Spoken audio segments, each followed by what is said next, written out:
Hey guys, Chef Fortunato here, just back again for another video. Today what we're going to be doing is I'm going to show you guys how to make some hard-boiled eggs. Although it seems very simple to do, there are a couple do's and do nots that helps you to get a perfect egg with the egg yolk completely cooked all the way through without the what we call the ring around the collar. I'm going to discuss that in a minute. And the reason why I'm doing this is because it's going to lead right into the next part of the video, which would be to how to do some dyed eggs, since it is the springtime and Easter is coming up soon. Usually people like to do that as a nice little activity, and I'll show you guys how to do that in a minute. But for right now, what I'm going to do is I'm going to show you guys how to make hard-boiled eggs. Now, seems pretty easy. It is pretty straightforward, but there are a couple little tips. First off, when you take your pot, you want to make sure you have enough water that's going to completely cover, right, the egg. You don't want the egg to be sitting half in and half out. So key thing is you don't really have to measure the water. Just make sure that there's enough water in your pot or saucepan that it's going to completely cover and surround the egg itself. So I'm only doing 3 eggs, so a small pot will be fine. Next up, okay, we're going to start off with cold water. Okay, you don't want to heat the water up. Okay, you're going to put your eggs in, as many as that may be. Today we're just doing 3. Okay, you see that they sink to the bottom. And now I'm going to turn my flame up. We're going to turn it up onto high. Okay, and we're going to bring this up to a boil. If you bring up the eggs and the water all at the same time, you run much less of a risk of cracking the eggs. And the reason why that may happen is what's called thermal shock. If you have hot water and cold eggs, remember the eggs are coming out of the refrigerator, you drop them in, it's just same exact thing as dropping a ice cube into soda, right? Or a warm liquid. It immediately cracks because of the immense change or large difference of temperature. The eggs may crack. So by putting it in cold water, and obviously the eggs are cold, you bring the temperature up all at one time, and you run much less risk of cracking them. Number 2, another tip. Okay, we're going to use some white vinegar. Now, just distilled white vinegar, you don't need a lot. I'm going to use about, let's say, a capful, which is going to be approximately about a teaspoon or 2, a bit more splash. And what that's going to do is that if by any chance the egg does crack, the egg white, when it comes out and hits that hot water and the vinegar, it's going to completely kind of almost like cauterize the wound. If you don't do that, sometimes the egg whites like kind of seep out and it looks almost like torn rags. All the egg whites kind of drift out and they start to poach, and you get a very ugly looking mess. So a little bit of vinegar helps to prevent that from happening. Now I'm going to zoom in here. If you take a look real closely, you'll see some bubbles actually coming out of the eggshell, almost like it sprung a leak. And the reason why you see that, if you look real close, you'll see little bubbles coming out, is because the eggshell is is what's called semi-porous. Okay, it actually has holes, which means it allows air to go in and out. Not large enough for the egg to come out itself, right, completely, unless you crack it. But that's how you can tell when eggs get old, is that the air, right, the air goes into the egg, and the air sac, which tends to be a little small little area at the end of the egg, okay, when it's fresh, the air sac is really, really small, which means it's not as buoyant and it sinks right down. As eggs become older, the air sac gets larger and larger, and the more air that's in there, the more the egg wants to float. So if you put eggs into some water and you notice they start to stand up or stand sideways, that egg is a little older. That's a good indication, or a little what's called egg freshness test. So now what I'm going to do is I'm going to let this boil. Right, we're going to bring it up to a boil, and once it comes up to a boil, I'll show you what the next step is. Okay, so we're back here. It took a couple minutes, but the water is just about coming to a boil. Now, a boil is when the water is rapidly moving, rapidly churning. So when we say hard-boiled eggs, although we are boiling them, right, we actually want to lower it down. This is a little too violent, and sometimes the eggs have a tendency of cracking. So what we're going to do is, once it comes up to a boil, we're now going to turn it down to more of a simmer, okay? And the simmer is going to But yeah, just enough to cook it, but not so violent where the eggs are rattling around. So I'm just going to lower that down just a little more, right? And we're going to go 10 minutes, okay?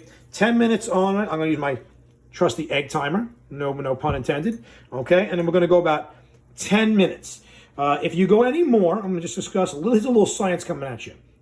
If you overcook the eggs, as we all know, there are two main parts. There's many parts to an egg, but the two main parts of the egg are the egg yolk, which is the center yellow part, and the egg white, which is the outer whitish kind of clear liquid that surrounds the yolk. When you cook them, right, they have a tendency of doing different things. When you cook them together at a very high temperature and for a long time, quote unquote overcooking, there's iron, right? The same iron that's in your blood and other vegetables and meats, and iron is contained in the yolk. There is sulfur, okay, that stinky kind of yellow substance, if you've ever learned about that in chemistry, right? That's why where that rotten egg smell comes from. There is sulfur in the egg whites. When you overcook them, the sulfur reacts with the iron in the yolk, and it causes this discoloration. It almost looks greenish, bluish, almost gray look that goes around the egg yolk, and that happens more and more as you cook it.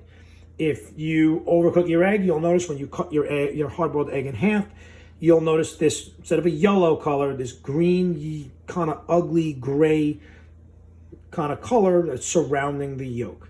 So 10 minutes is all you need for a large to an extra large egg. If you're using jumbo size eggs, you may want to go a minute or two more, but 10 minutes is fine. So I will see you back here in 10 minutes. Okay, so 10 minutes is just about up. Oh, there it is. My egg timer just gave me a little sign that we are under 1 minute. So what you want to do is you want to have set up so while it is boiling, simmering for 10 minutes, you want to get yourself a bowl or any type of container that has some water in it and a little bit of ice. The ice and the ice water, cold water, is going to help us to cool the eggs off. When we take the eggs out of the water, right, they're not going to just stop cooking. If we just put them in a bowl and just let them sit there, they're going to continue to cook and they're going to overcook. So by having a bowl of ice water here ready to go, when we remove the eggs out, we're going to just gently lay them into that ice water, and that's going to stop the cooking process right there and will also help us to cool them off. I'm going to also show you a little cool little trick, how to tell the difference between a hard-boiled egg and a regular egg. Although they look exactly the same, there's really only one way to tell.